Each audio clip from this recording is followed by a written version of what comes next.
Good evening. Thank you for being with us. This is our weekly current affairs program in English. We're live from Net TV studios. I'm Leah Hogg. My studio guests today are the president of the Chamber of Commerce, Mr. David Xuereb, and the Honourable Dr. Therese Comodini Cachia. And thank you very much both for coming here. Good evening. Thank you for the invite. And keeping your social distancing too. Of course. Thank you. Yes, it's a pleasure being here. Thank you. We're going to focus a bit, obviously, on COVID-19, as it's still a very big issue all around the world, and obviously in Malta too. But before we start, Mr. Xuereb, can we speak a bit about your role and the function of the Chamber of Commerce in Malta? Okay, so of course the Malta Chamber of Commerce, Enterprise and Industry is exactly that. It is a chamber, it is a collection of people, a group of people who of course are like-minded, have the ambitions of the national economy. Typically, at least that's how we used to look at it in the slightly older days. Now we're looking at the economy growing on account of numbers, but also on account of the quality of life of the people that serve that economy. So it's really all about representing the interests of the employers. We're not a union, but we do represent the interests of the employers, looking at the needs of the nation from a complete 360-degree perspective. So we typically today talk about the numbers, the GDP growth, the economy, surplus, deficit, but we certainly talk about the quality of life, we talk about the health, physical and mental wellness of our people. We talk about sustainability, climate change, because these are today matters of serious importance when we look at the economic, social, environmental development of our country. Certainly COVID is today one other variable that has been introduced to this mix of considerations, if you like. And we did not know that this could happen, but actually there were lots of good predictors of such major disruptors, if you like, to the world, such as Bill Gates and others, who of course realized that at one stage or another this is going to happen in the world. Prepared we were not, none of us were, nobody in the world was prepared. Here we are with this, and the Chamber of Commerce has a major, in my opinion, role to play to carve out a future for the country which hopefully will be better on account of COVID, keeping in mind that we are, of course, protecting the health and wellness of our nation, more importantly, the vulnerable and the elderly. How damaging do you believe lockdown was for businesses? And perhaps we can focus on local businesses. Okay, so the partial lockdown we experienced March, April was tremendous, but necessary.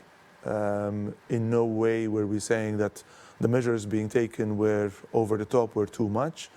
We were completely ears open to what the health authorities were suggesting that needed to happen, completely cooperative. That's what we did. There was a lot of compassion, lots of understanding that this is what needed to be done. At the time when we did not know what we were facing, it's really a brainless virus, a virus that has no brain, as the only objective that this virus has is that of moving from one person to the other, to another, in order to increase its population. That's all. We are the ones with the brain and trying to beat a brainless virus. And actually, when you think about it, the way we need to do that is today understood, was less understood way back in March and April. And therefore today, hopefully, with some bit of intelligence, able to deal with the same virus that is probably going to be with us for quite a while in a manner that is understood, hopefully intelligent, and will allow us to lead some sort of normal life, a different normal, and a new economy. And I would hope to believe maybe a better economy on the account of the lessons learned through the experience that we have had in the last couple of months. Yes, we have to learn to live with this, obviously, Therese. How do you believe that the countries in the European Union, the businesses, can work together to work towards a recovery? As Daniel was saying, as David was saying, I think it is very important to recognize the role of all the responsible businessmen and all the responsible business people who have played a tremendous role in our partial lockdown, and I think who are still playing a tremendous role. These were people who had to close their shops, who had to find ways of asking their employees to work from home. These are people who had to face situations where some of their employees had to go in quarantine, where some of their employees had to take days off work because of the virus. And I think this is a situation that is always ongoing, and that is a continuity. It's continuously changing. It's very fluid, and I think we need to appreciate the flexibility with which our retailers and also our company owners and our business owners have had the courage to deal with this so far. However, as a country, we do need to recognize that business owners invest every time that we move from a partial lockdown or a lockdown into a reopening. Our business owners also have to make decisions on how to carry on their business, and we need to facilitate that. We need to facilitate the continuity of business because a lot of our employees, a lot of our families depend on those businessmen. A lot of our families are employees of those people who have taken the risk to open up a business. Yes. And so we really and truly as a country need to not just appreciate what these businessmen have done in the partial lockdown, but we need to facilitate their passage from a partial lockdown to an opening again of business, but on how we can move forward. Yes. And I think moving forward in a lot of spikes is going to be continuously damaging to businessmen. Businessmen need continuity and they also need stability. Now, continuity and stability with COVID do not really go well together because, as you were saying, we don't know much about COVID. We're still learning. We're still learning every single day about COVID. So what we really need to do is understand what we do know, because by protecting and prioritizing the health of people, then we are also protecting and facilitating business. But then we also need to instill discipline. So as politicians, we can't go out there and say, you know, you can do whatever you want because we're back to normal. No, we are not back to normal. We're back to a situation which we can cope with. Yes. And we need to make sure that everyone can cope with this situation. But we can never give the impression that we're back to normal in the sense of normal life. We're back to a life, yes, and we need to make sure as politicians to pass on the message that life does go on. We still go out, we still have our own lifestyles, but we need to instill discipline. Because if we instill some element of discipline and responsibility, then we can make sure that we reach some level of stability. And stability will then get us certainty, which businessmen need, which we as families need to go out there and be able to spend our earnings. I mean, there's a certain panic, really, by business owners and individuals. But, Mr. Xuereb, some schemes have been put into place. For example, perhaps I can mention the 16,000 local businesses, which will be refunded with 50% of the electricity bills for the 3 summer months. Could you talk us through that scheme, please? Okay, so this is one of those schemes intended to try and alleviate the hardship of business. Certainly, if somebody opens a shop and is trying to sell products, clearly the rate with which the sales of those products is rather poor because of, first of all, the trepidation that the customers would have in actually entering the shop in the first place. Maybe spending power is what it is, implies that whilst revenue is down, the costs are the same. So water and electricity utilities are still constant.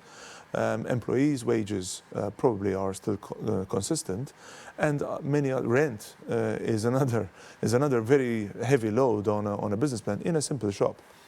And certainly the need to negotiate rent has been one of those ever ongoing conversations we have had on how to deal with that. And that's quite complicated in itself, but needs two entities, the landlord and lessee, to speak and it's like deal a with domino effect. Really. Domino effect, and because there's one party that rests on another party, rests yet on another party, and all of these parties have commitments that need to be observed and respected in the light of ensuring that there's enough cash flow and enough liquidity, if you like, through the system. And of course, liquidity is difficult at this point. Wage supplement, we don't need to talk about that because wages have been supported, at least in the large number of employees, not everybody, and the other major cost, which is that of utilities.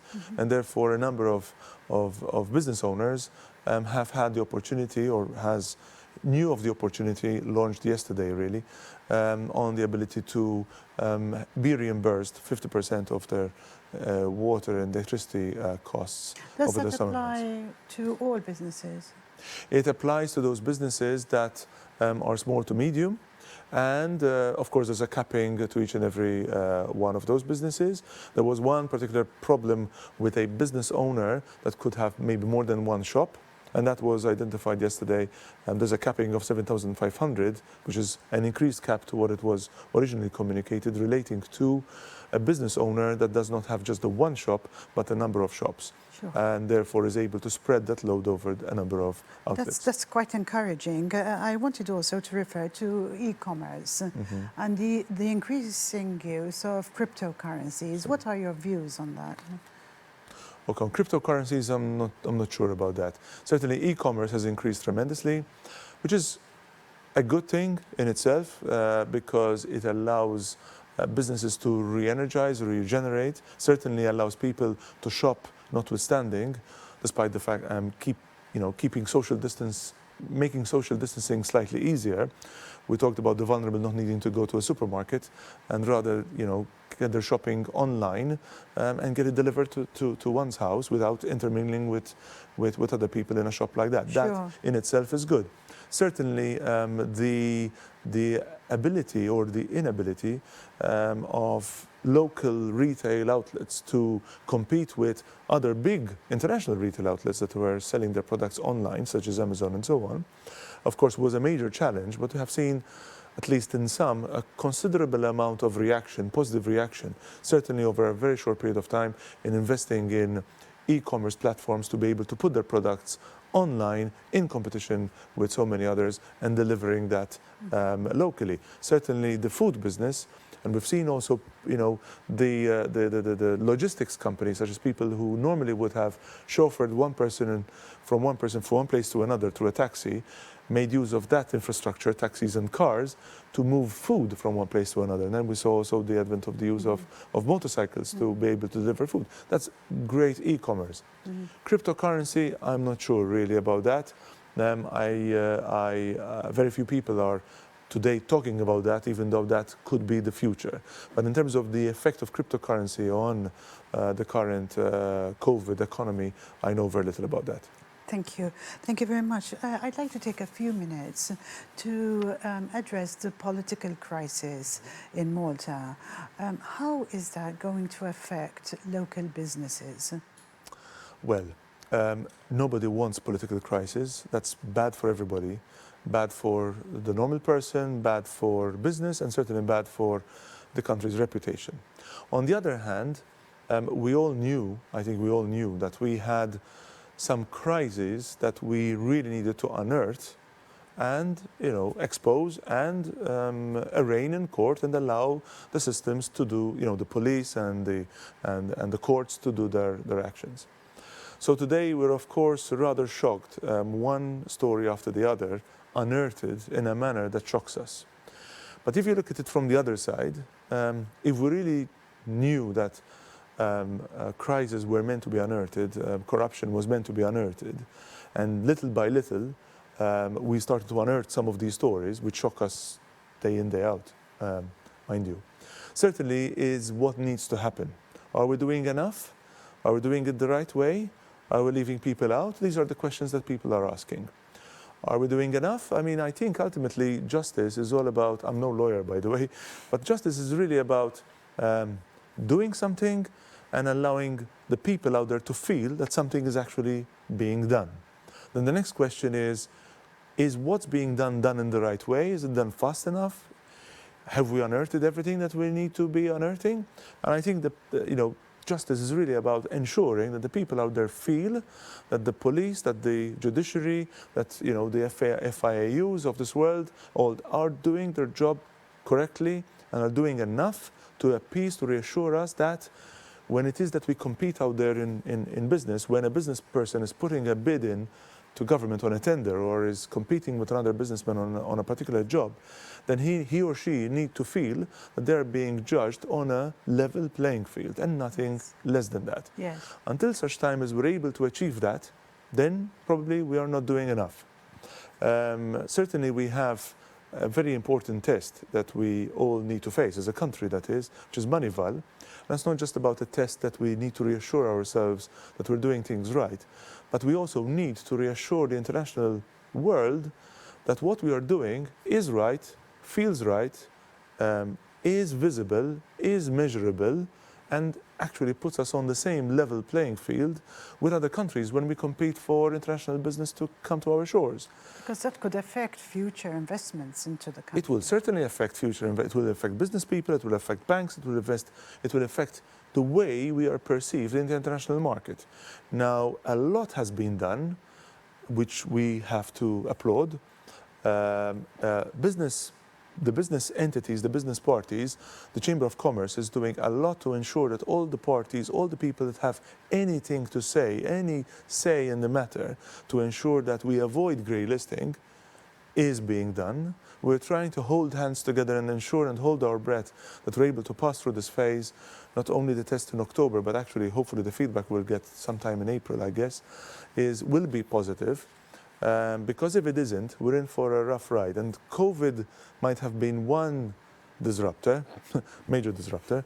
Moneyval could be yet another one. We cannot afford two. So here we are, putting our hands together. I would dare say government, the private enterprise, the opposition, everybody needs to hold each other's hands and ensure that we get through that test no matter what. If we don't, then I think we're in for a bleak future. I tend to believe that a lot has been done. We all know that there are some other areas that still need addressing. Certainly the judiciary, in our mind, certainly needs addressing. The police force starting to see some major activity, even sitting at home and seeing how criminals are being dealt with today. That's great. We need to see more of that. We need to see more criminals arraigned in a proper time, efficiently, proactively, professionally, and hopefully the courts are able to see, the evidence being brought together by the accusing parties, the police force in this case, and the lawyers that support them, to ensure that the criminals are brought to justice in the shortest period of time. That would allow us all to feel that we are living in a country that deals with criminals in the toughest of ways. And you've been appointed recently to participate in a think tank for education. How is that working out? And do you see children returning back to school now in the new term? This is the hot question right now. Okay. So way back in January, I'll try and do this very fast, but there's a storyline to this. Way back in January, before COVID was a term we actually understood or knew about, the Chamber of Commerce issued an economic vision for the country, 5 years, 2020 to 2025, which is this document which lies in front of me, which talked about a number of initiatives that the country needed to take in order to enable a sustainable maintenance and growth of the national economy.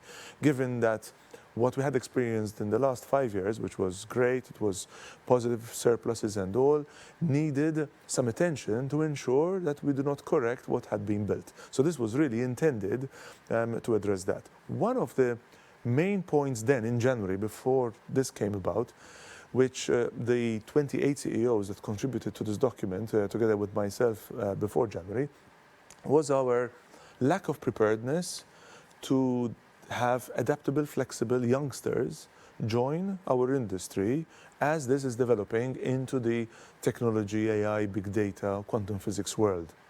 So that's what this document said in January. Here we are. COVID now is a term which is well understood. COVID will stay with us for quite a while, and never than now have we realized how correct we were in January, but also realizing that our technology and preparedness to be able to teach our youngsters and engage our youngsters in a growth pattern, in a personality, in a complete growth process has been so difficult because we're not prepared to do this. So the think tank that the Minister for Education put together is really a result of the very strong voice we put in the overall economic vision, and they engaged us to support the development of curricula to youngsters that would enable them to be, if you like, not only COVID ready, but also new industry ready, which it isn't. There's a big gap today between what is being prepared in schools and what the industry is requiring moving forward. And the gap is increasing by the day. We in the Chamber have a number of thematics that are dealing exactly with this, because we've considered this to be an absolute priority. If we are really wanting to have our economy not only react to COVID, but also react to this gap that was ever increasing between preparedness and the need, then we need to get our hands dirty. Will schools open in September and October? My answer is, I hope so. I certainly hope so for many, many, many reasons. One of them, of course, is the need for kids to go back to school, the need for kids not to have an ever-increasing gap in their preparedness, in their educational, social, and overall development that kids expect, whether they are the age of 4 or the age of 24 at university. They all of these have their needs. If this doesn't happen, then we're going to, yes, have to resort to many other plans, which will be not as effective as having schools and classrooms reopen. We are prepared better than we were in March, but not as the effectiveness will not be as good as having schools open. Our numbers are still high. We are frankly looking at numbers dipping in September, thanks to the various measures that we are all taking since the last 2 weeks or so. If the numbers are low enough, if we have visibility of the health authority proposals on how schools will reopen, then we stand a chance. There are many other influences on whether on the rest of us, on whether schools open or not just the kids, but also the economy, the growth, but also the ability for parents to actually work and produce. Parents can stay at home and take care of the kids. That is stressful in itself. We're not all born to be teachers. We have all understood the profession of teachers, not only from the passing on of information perspective, but also on the ability to engage and motivate and entertain kids, especially the younger generation at home or at school. We really need to ensure that schools work, because our economy, our production needs children to be attended by the professionals, and that's teachers. So we are, as Chamber of Commerce, we're reaching out to the MUTs of this world, to the MAMs, MAPHMs, MUMNs of this world, to ensure that we have understood the full picture and able to support the re-entry of children back to school in a sustainable manner. The last thing we want is for schools to open and then maybe have to close again. This would be a disaster.